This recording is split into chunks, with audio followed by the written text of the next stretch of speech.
प्रिय भक्तों, आप सभी का हमारे YouTube चैनल भक्ति एक साधना में स्वागत है। आज हम आपको इस वीडियो में बताने जा रहे हैं कि समुद्र मंथन के समय भगवान शिव ने विष क्यों पिया था और सावन का असली रहस्य क्या है। भगवान शिव, जिन्हें देवों के देव कहा जाता है, शिव जी ऐसे देवता है जिन्हें अन्य भगवानों से तो सम्मान मिलता ही है, लेकिन असुर भी उनका सम्मान करते हैं। समुद्र मंथन चल रहा था। देवता और असुरों ने अपने बीच के युद्ध को बुलाकर एक साथ काम करने का ठाना।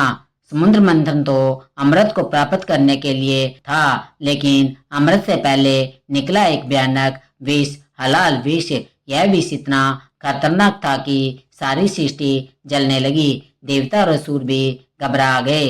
किसी को कुछ भी रास्ता नहीं दिख रहा था। हर कोई महादेव को पुकार रहा था। शिवजी आए और हलाल विष को पी गए। उनका कंठ नीला पड़ गया और यहीं से उनका नाम नीलकंठ पड़ा। यह विष पूरी सृष्टि को विनाश करने की शक्ति रखता था, लेकिन शिवजी ने विष की गर्मी को कम करने के लिए क्या किया? कैसे शिवजी ने इतने विनाशकारी विष को धारण किया और उन्हें कुछ नहीं हुआ? क्या समुद्र मंथन सावन के महीने में हुआ था? सावन का इससे क्या संबंध है? जुलाई से अगस्त का यह पवित्र महीना, जिसे सावन माह के नाम से जाना जाता है, क्या आपने कभी सोचा है कि सावन की पूजा की शुरुआत कैसे हुई? यह महीना भगवान शिव को इतना प्रिय क्यों है? जब देवता और असुर आमने सामने थे, तब शिवजी ने क्या लीला की थी जिसने सबको चुका दिया? क्या समुद्र मंथन का रहस्य सावन से जुड़ा है? क्यों सावन को शिव पूजा के लिए सबसे शुभ माना जाता है? शिव जी के कई भव्य रूपों में से एक नटराज रूप, जिसमें वे नृत्य करते हैं, क्या इस रूप का कोई गहरा संबंध सावन से है? सावन के पहले सोमवार का क्या महत्व है? क्या आप जानते हैं कि पार्वती माता ने सावन के महीने में सोमवार का व्रत रखकर शिव जी को प्रसन्न किया था, जिससे उनका विवाह भगवान शिव से हुआ था। भगवान ब्रह्मा और विष्णु के बीच जो संवाद हुआ था, जिसके बाद शिवजी ने अपना सच्चा स्वरूप दिखाया और शिवलिंग की पूजा का आरंभ हुआ। आज हम आपको एक ऐसी यात्रा पर लेकर चलते हैं जो रोमांचक और रहस्यों से भरी हुई है। इस वीडियो में आप जानेंगे कि क्या है समुद्र मंथन और सावन का रिश्ता। कहते हैं कि सावन के महीने में अगर भगवान शिव की आराधना की जाए तो जीवन के सारे कष्ट मिट जाते हैं। एक ऐसी कथा है जो आज आप सुनने जा रहे हैं। यह कोई साधारण कथा नहीं होने वाली है। इसमें आप जानेंगे कि देवों के देव महादेव रक्षक भी हो सकते हैं और विनाशक भी, साधु भी हो सकते हैं और नृतक भी। वेदों और पुराणों में लिखा गया है कि अगर किसी भी कथा को मन से और श्रद्धा से पूरा सुना जाए तो भगवान शिव की आराधना से उसका फल पूरी तरह प्राप्त हो जाता है। तो कथा पूरी जरूर सुनना। लेकिन अगर आप चैनल पर नए हैं तो वीडियो को लाइक करें और भगवान शिव का नाम लेकर कमेंट में जय भोलेनाथ जरूर लिखें। कई दशकों पहले पुराणों के अनुसार भगवान ब्रह्मा ने सृष्टि की रचना की थी। संसार अभी नया था, लेकिन एक युद्ध जिसका कभी कोई अंत नहीं हुआ। देवता और असुर आपस में लड़ते रहते। देवता अच्छाई के लिए और असुर बुराई के लिए लड़ते थे। कई देवताओं को यह डर लगने लगा कि वे असुरों से हार जाएंगे, तो वे सब भगवान विष्णु के पास गए और बोले, हमें बचाइए, नहीं तो हम हार जाएंगे। विष्णु जी मुस्कुराए और उन्हें अमृत के बारे में बताया। डरने की बात नहीं है, आप सभी देवताओं को अमृत की आवश्यकता है। यह वह अमृत था जिसे पीकर देवता अमर हो जाते और उन्हें कोई हरा नहीं पाता। लेकिन अमृत समुद्र की गहराइयों में छिपा हुआ था और भगवान विष्णु ने अमृत को निकालने के लिए समुद्र को मथने को कहा। समुद्र को मथना कोई आसान कार्य नहीं था। विष्णु जी ने देवताओं को यह सुझाव दिया कि वे सब असुरों की सहायता ले और उनसे कहे कि अगर समुद्र मंथन में असुर हमारी सहायता करेंगे तो अमृत का एक हिस्सा उन्हें भी दिया जाएगा। सभी देवताओं को बात समझ में आ गई और वे सब असुरों के पास गए। उन्हें समुद्र मंथने और अमृत को कैसे समुद्र की गहराइयों से निकालने का सुझाव दिया। उन्हें अमृत में हिस्सा देने का प्रस्ताव भी रखा गया। असुर लालची थे। अमृत का नाम सुनते ही उनके मुंह में पानी आ गया और वे समुद्र मंथन के लिए तैयार हो गए। तो इस तरह देवता और असुर समुद्र मंथन के लिए तैयार हुए। मंथन की तैयारी की शुरुआत हो चुकी थी। इस काम के लिए दो चीजों की आवश्यकता थी। पहली एक बड़ी सी मंथनी और दूसरी एक मजबूत रस्सी। मंथनी के लिए मंदराचल नाम का पहाड़ चुना गया। यह पहाड़ इतना बड़ा और भारी था कि उसे उठाना देवताओं के लिए भी मुश्किल था। रस्सी के लिए वासुकी नाग को चुना गया। हर कोई को अमृत का लालच था और उसी लालच में वासुकी नाग भी था। उसने अमृत में हिस्सा मांगा और मदद करने को तैयार हो गया। सभी असुरों और देवताओं ने मिलकर मंदराचल को समुद्र के बीच में रखा। वासुकी नाग को उस बड़े से पहाड़ के चारों तरफ लपेट दिया गया। अब सारी तैयारियां हो चुकी थी। मंथन की प्रक्रिया शुरू हुई। देवताओं ने वासुकी नाग की पूंछ पकड़ी और असुरों ने उसका सिर पकड़ा। मंथन शुरू होने के कुछ समय बाद मंत्राचल नीचे डूबने लगा। वह इतना भारी था कि समुद्र उसे संभाल नहीं पा रहा था। देवता और असुर परेशान हो उठे। देवता भगवान विष्णु से सहायता मांगने लगे और विष्णु जी ने एक बड़े से कछुए का रूप धारण किया और मंदराचल जैसे विशाल पहाड़ को अपनी पीठ पर उठा लिया। अब मंथन फिर से शुरू हुआ। मंथन चल रहा था। इतने शक्तिशाली देवताओं और असुरों के कारण समुद्र में बड़ी बड़ी लहरें उठ रही थी जो आसमान को छू रही थी। वासुकी नाग के शरीर से धुआं निकल रहा था। उसके मुंह की तरफ असुर थे और वासुकी नाग के मुंह से इतनी गर्मी निकल रही थी कि मानो सभी असुरों का शरीर पिघल जाएगा। देवता भी थक गए थे। सबकी सांसें फूकने लगी थी। अमृत का लालच ही ऐसा था कि इतनी कठिनाइयों और परेशानियों के बाद भी कोई पीछे नहीं हटा। ना ही देवता और ना ही असुर। मंथन में उथल पुथल मच गई। पानी में बुलबुले उठ रहे थे। ऐसा लग रहा था कि समुद्र गुस्से में है। मंथन चलता गया और समुद्र से कई चीजें निकलने लगी। सबसे पहले कुछ रतन निकले, फिर कुछ सुंदर चीजों का आगमन हुआ। यह देखकर देवता और असुर खुश हो गए, लेकिन सबकी दृष्टि अमृत पर थी, जिसका एक छोटा सा संकेत भी किसी को नहीं मिल रहा था। फिर कुछ ऐसा हुआ जिसकी कल्पना किसी ने नहीं की थी और असुरों और देवताओं सबको चौंका दिया। समुद्र से एक काला और भयानक विष निकला, जिसे हलाल विष के नाम से जाना जाता है। यह जहर इतना भयानक था कि उसकी एक बूंद से पूरी सृष्टि जल सकती थी। इस विष के चारों तरफ आग की लपटें थी। समुद्र का पानी मानो उड़कर भाप बन रहा था। पानी के जीव जैसे मछलियां और कई अन्य जानवर मर रहे थे।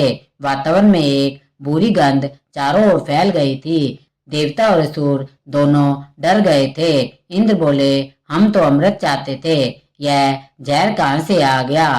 हलाल विष समुद्र से बाहर आ रहा था। चारों ओर डर का माहौल था।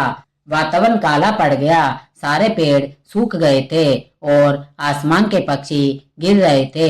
धरती जलने लगी थी और असुर सभी देवताओं को दोष देने लगे कि यह सारी गलती उनकी है। उनकी वजह से हम भी खतरे में आ गए हैं। विष का असर धीरे धीरे बढ़ता जा रहा था। समुद्र काला हो गया।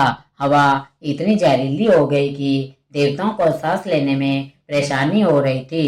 तभी इंद्रदेव ने सभी को इकट्ठा किया और कहा कि हमें महादेव की सहायता लेनी चाहिए, चाहे वह असुर हो या फिर कोई देवता।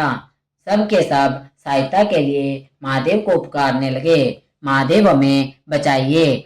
उनकी आवाज कैलाश पर्वत तक पहुंची। महादेव कैलाश पर्वत में विराजमान ध्यान में लीन थे, लेकिन जैसे ही उनकी आवाजें महादेव तक पहुंची, उन्होंने अपनी आंखों को खोला और इतने बड़े खतरे को महसूस किया जो पूरी सृष्टि का विनाश करने का सामर्थ्य रखता था। वे तुरंत उठे और समुद्र के पास गए। उनके चेहरे पर शांति थी, गले में सांप लिपटा था और हाथ में त्रिशूल चमक रहा था। उनको देखकर देवता, असुरों और सभी को राहत मिली। सभी महादेव के सामने हाथ जोड़कर खड़े थे। शिवजी ने हलाल विष को देखा और उसके करीब गए। बिना कुछ कहे उन्होंने सीधे विष को अपने हाथ में उठाया। देवता और असुर हैरान हो गए, क्योंकि यह विष किसी को भी छूने मात्र से ही जलने की शक्ति रखता था। लेकिन शिवजी को कुछ नहीं हुआ। शिवजी ने सारे विष को अपने मुंह में डाला, लेकिन पेट में जाने से रोक दिया। हलाल विष उनके गले से नीचे नहीं जा रहा था। अगर हलाल विष भगवान शिव के गले से नीचे जाता तो शिवजी की मृत्यु हो जाती। माता पार्वती ने शिवजी के गले पर हाथ रखा और विष को नीचे जाने से रोक लिया। विष भगवान शिव के गले में अटक गया, ना ही ऊपर गया और ना ही नीचे।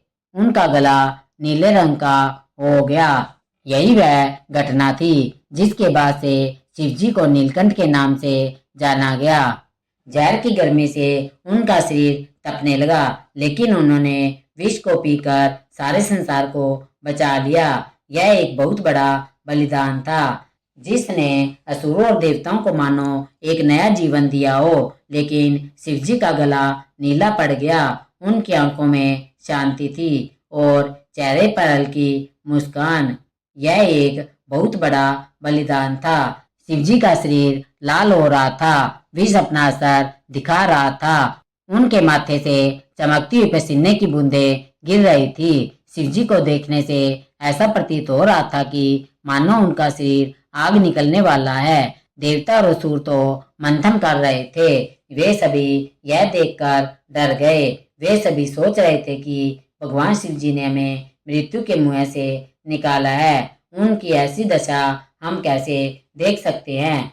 इंद्रदेव ने सभी देवताओं को अपने पास बुलाया और इकट्ठा कर करके उनसे कहा कि हमें शिवजी को ठंडक देनी होगी, नहीं तो यह गर्मी उन्हें और परेशान करेगी। इस समस्या का समाधान निकालने के लिए सभी देवता सोचने लगे। आगे की कथा और भी रोमांचक होने वाली है। वीडियो को लाइक जरूर करें। सबसे पहले सभी देवताओं ने माँ गंगा से सहायता की प्रार्थना की। गंगा का पानी पवित्र और ठंडा होता है। कुछ देवता तुरंत हिमालय पर गए और वहां से गंगा जल को बड़े बड़े बर्तनों में भरकर लाए और भगवान शिव के ऊपर डालना शुरू किया। जैसे ही पवित्र और ठंडा गंगा जल शिवजी के शरीर में गया, उनकी गर्मी थोड़ी कम हुई। उनकी त्वचा जो अग्नि की भांति जल रही थी वह कम होने लगी, लेकिन गर्मी पूरी तरह से कम नहीं हुई थी। तभी देवताओं को याद आया कि शिवजी को बिल्वपत्र बहुत पसंद है। बिल्वपत्र यानी बेल के पत्ते ठंडे होते हैं और उनमें दैवीय शक्ति होती है। कई देवता वन में गए और बेल के पत्तों की तलाश करने लगे। उन्होंने पत्तियों को तोड़ना शुरू किया। खास तौर पर 3 पत्ते वाले बेलपत्र लाए, क्योंकि यह शिवजी को सबसे ज्यादा प्रिय है। फिर बहुत सारे बेलपत्र को तोड़ने के बाद उन्हें शिवजी पर चढ़ाया गया। जैसे ही बेलपत्तों को उनके शरीर पर रखा गया, गर्मी और भी शांत हुई। शिवजी ने यह देखा और प्रसन्न उठे और उन्होंने कहा कि सावन के महीने में यदि कोई व्यक्ति मेरी आराधना करके मुझ पर बेलपत्र और जल अर्पित करेगा, जो भी मुझे यह चढ़ाएगा, उसे मेरी कृपा अवश्य प्राप्त होगी। और तभी प्रकृति का चमत्कार हुआ। अचानक से बारिश हुई और जैसे ही बारिश की पहली बूंद शिवजी पर गिरी, उनके शरीर की गर्मी शांत हो गई। यहाँ से जन्म हुआ सावन के महीने का, जिसमें आसमान से ठंडी ठंडी बारिश होने लगती है। पूरी धरती में मानो नए जीवन की गूंज चारों तरफ फैल जाती है। जैसे ही सावन की पहली बारिश की बूंद शिवजी के गले में गई, हलाल विष की गर्मी कम हो गई। वह काला वातावरण जिसने देवता और असुर सबको डरा दिया था। वह हट गया और चारों तरफ हरियाली छा गई। हवा में ठंडक फैल गई। शिवजी ध्यान में बैठ गए। उनके चेहरे पर तेज चमक रहा था और एक भव्य शक्ति जो वातावरण के साथ साथ भगवान शिव के मन को भी शांत कर रही थी। यही वह पल बना जब सावन के महीने में शिवजी को एक भव्य शांति दी और यह महीना उसके लिए खास बना। सावन की बारिश और बेलपत्र ने शिवजी के शरीर को ठंडक पहुंचाई और तब से ही सावन में शिवजी की पूजा की परंपरा शुरू हुई। भक्त इस महीने में मंदिर जाते हैं, शिवलिंग पर गंगाजल चढ़ाते हैं और बेलपत्र अर्पित करते हैं। यह पूजा उस बड़े त्याग का चिन्ह है जो हमें भगवान शिव के बलिदान को याद दिलाता है। सावन का महीना केवल हलाल बीज से नहीं जुड़ा बल्कि माता पार्वती की तपस्या और योगदान से भी जुड़ा हुआ है। पार्वती हिमालय की बेटी थी। वे बचपन से ही शिवजी को चाहती थी, लेकिन शिवजी तो साधु थे। वे कैलाश पर्वत पर अकेले बैठे रहते थे, भस्म लगाए, सांपों को गले में लपेटे। उन्हें संसार से कोई मतलब नहीं था। पार्वती ने ठान लिया कि वे शिवजी को अपने पति के रूप में पाएगी। इसके लिए पार्वती माता ने एक जंगल में एक बड़े से पहाड़ की ओर प्रस्थान किया। सावन के सोमवार को वे शिवजी के नाम पर खास व्रत रखती। उन्होंने तपस्या शुरू की, लेकिन बारिश, ठंडी हवाओं से उनके सारे कपड़े पानी में भीग गए। उनके बाल तरबतर हो गए, लेकिन वे नहीं रुकी। बिना कुछ खाए, बिना जल पिए, बस दिन रात शिवजी की आराधना में डूबी रही। माता पार्वती की तपस्या आसान नहीं थी। वे ध्यान में लीन महादेव को याद कर रही थी। तभी एक भालू जंगल से उनके पास आया और गरजने लगा, मानो वह भालू माता पार्वती पर हमला करने के लिए तैयार खड़ा है। लेकिन उनकी भक्ति इतनी मजबूत थी कि उन्होंने अपनी आंखें नहीं खोली और थोड़ी देर बाद भालू शांत होकर भाग गया। एक रात पर्वत पर भारी बारिश हुई, इतनी कि पर्वत से पानी झरने की तरह गिर रहा था। पार्वती का आसन हिलने लगा था। उनका शरीर ठंड के मारे कांपने लगा था, लेकिन उनके मन में केवल एक ही नाम था जो शिवजी का था।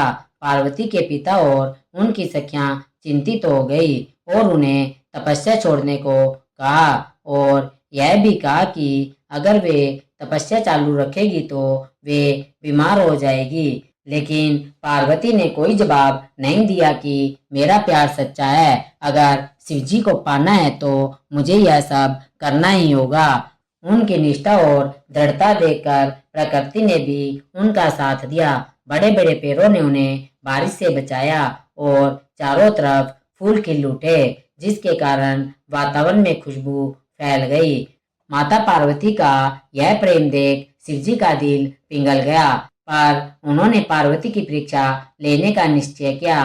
वे एक बूढ़े साधु के रूप में पार्वती के सामने आए। साधु ने कहा, तुम यह तपस्या क्यों कर रही हो? शिव तो भस्म लगाने वाला साधु है, उसे पति बनाकर क्या करोगी? वह तो जंगल में सर्पों के साथ रहता है। पार्वती ने जवाब दिया, मुझे उनके रूप से मतलब नहीं, मैं तो उनको दिल से चाहती हूँ। वे मेरे लिए सब कुछ है, वे मेरे लिए सब कुछ है। यह सुनकर भगवान शिव प्रसन्न हुए और अपने असली रूप में आ गए। उन्होंने पार्वती को कहा, हे देवी, तुमने अपनी भक्ति से मेरा दिल जीत लिया है, अब से मैं तुम्हारा हूँ। इस तरह पार्वती और शिवजी का सावन में विवाह हुआ और यह महीना भक्ति और प्रेम का एक अनोखा त्योहार बना। सावन में शिव पूजा से वैवाहिक सुख और प्रेम की कामना पूरी होती है। सावन का महीना शिवजी की पूजा और आराधना के लिए इसलिए खास है क्योंकि बेलपत्र और गंगा जल से उन्हें ठंडक मिली थी। भक्त सावन में शिवलिंग पर जल और बेलपत्र चढ़ाते हैं। सोमवार के व्रत और रुद्राभिषेक से शिव जी की कृपा मिलती है। अब इस कथा के अगले पड़ाव में हम जानेंगे कैसे देवता और अर्ष मुनि सोच में पड़ गए कि इस सृष्टि की असली रचना किसने की। एक दिन स्वर्ग में एक बड़ी सभा आयोजित की गई। सभी देवता एकत्रित हुए और एक साथ बैठे थे। तभी आकाश में एक बड़ी सी दिव्य रोशनी का आगमन हुआ, जिससे एक भव्य लिंग प्रकट हुआ। यह लिंग किसी आम पत्थर से नहीं बना था। यह इतना बड़ा था कि इसका एक सिरा आसमान को छू रहा था और एक सिरा धरती के अंदर समाकर गायब होता जा रहा था। इतना बड़ा और भव्य लिंग जिससे चमकती रोशनी आ रही थी, जो पूरे संसार से देखी जा सकती थी। देवता जो स्वर्ग की सभा में आए थे, वे परेशान हो गए। उनके मन में सवाल आया कि यह क्या है, इसके पीछे का क्या रहस्य है। कोई इसे नहीं समझ पा रहा था। तभी नारद मुनि आते हैं और कहते हैं कि यह कोई साधारण चीज नहीं हो सकती। हम सभी को मिलकर इसका सिरा ढूंढना पड़ेगा। सभी देवताओं ने फैसला किया कि इस लिंग का रहस्य खोजेंगे। कुछ देवता ऊपर गए, कुछ नीचे, लेकिन जितनी कोशिश वे करते थे उतना ही यह लिंग और बड़ा होता जा रहा था। आखिरकार सभी देवता थक कर वापस लौट आए। जब सारे देवताओं ने हार मान ली थी, तभी उस लिंग में से एक आवाज गूंजी और शिवजी प्रकट हुए। उनका रूप इतना भव्य था कि सभी देवताओं की आंखें बंद हो गई थी। उनके माथे पर चंद्रमा चमक रहा था, गले में सांप लिपटा हुआ था और हाथ में डमरू नाच रहा था। भगवान शिव बोले, हे देवताओं, क्या तुम मेरे इस रूप का रहस्य जानना चाहते हो? शिव जी वही शक्ति है जिन्होंने इस संसार की रचना की है। इस सृष्टि को बनाने वाले, चलाने वाले और खत्म करने वाले वही है। सभी देवताओं ने शिव जी के भव्य रूप के सामने हाथ जोड़कर सिर झुकाया और यह माना कि शिव जी इस सृष्टि के आधार है। शिव जी मुस्कुराए और कहा, जो मेरे इस लिंग की पूजा करेगा उसे मेरी कृपा प्राप्त होगी। खासकर सावन में जब बारिश का पानी और बेलपत्र मेरे इस रूप को ठंडक देंगे, मैं अपने भक्तों की हर पुकार सुनूंगा। इस तरह शिवलिंग की पूजा की शुरुआत हुई। चलिए अब हम आपको सावन में भगवान शिव की पूजा करने की कुछ खास परंपराएं बताते हैं, जिससे शिव जी की कृपा आप पर बनी रहेगी। तो आगे जरूर सुने। सावन में भक्त गंगा नदी से कावड़ में जल लाते हैं। वे इसे कंधे पर ले जाकर मंदिरों में शिवलिंग पर चढ़ाते हैं। यह यात्रा मुश्किल होती है। भक्त नंगे पैर चलते हैं और रास्ते में भजन गाते हैं। यह उनकी भक्ति और मेहनत को दर्शाता है। सावन के हर हफ्ते का पहला सोमवार बहुत ही चमत्कारी होता है। भक्त इस दिन उपवास रखते हैं और भोजन में फल खाते हैं, जिससे माता पार्वती और भगवान शिव दोनों का ही आशीर्वाद भक्तों को मिलता है। सावन का हर सोमवार एक बहुत शुभ दिन माना जाता है। इस दिन एक विशेष रुद्राभिषेक किया जाता है। रुद्राभिषेक में शिवलिंग को दूध, दही, शहद, घी और गंगा जल से स्नान कराया जाता है। रुद्राभिषेक भगवान शिव के रुद्र रूप को प्रसन्न करता है। सावन के महीने में महामृत्युंजय मंत्र का जाप करना बहुत शुभ माना जाता है। यह मंत्र भगवान शिव को समर्पित है और इसे जपने से उनकी कृपा मिलती है। यह मंत्र बीमारियों, मुसीबतों और नकारात्मक शक्तियों से रक्षा करता है। साथ ही यह मन को शांति और शरीर को स्वस्थ रखने में मदद करता है। भक्तों को सावन के महीने में मंदिरों में या घर पर जाकर इस मंत्र का 108 बार जाप करना चाहिए, क्योंकि 108 की संख्या हिंदू धर्म में पवित्र मानी जाती है। आज भी सावन का महत्व हमारे हिंदू धर्म में बहुत है। लाखों लोग शिव मंदिर में जाते हैं, जो भक्ति का एक अनोखा रूप है। कई किलोमीटर भक्त कावड़ यात्रा में नंगे पांव चलते हैं। चारों तरफ फूलों की खुशबू, बारिश, मानो धरती फिर से नई हो गई है। अब हम इस कथा को यहीं पर समाप्त करना चाहते हैं। यह कथा समुद्र मंथन से शुरू हुई, जब भगवान शिव ने विष पीकर पूरे संसार को बचाया। बेलपत्र और गंगा जल ने उनके शरीर को ठंडक दी और पार्वती माता की तपस्या ने इस महीने को प्यार का रंग दिया। प्रिय भक्तों, यदि आपको हमारी यह वीडियो पसंद आई है तो इसे अपने तक सीमित न रखकर अपने मित्रों और अपने रिश्तेदारों के साथ ज्यादा से ज्यादा शेयर करना, ताकि वे भी इस वीडियो के माध्यम से अपने जीवन को सफल बना सके।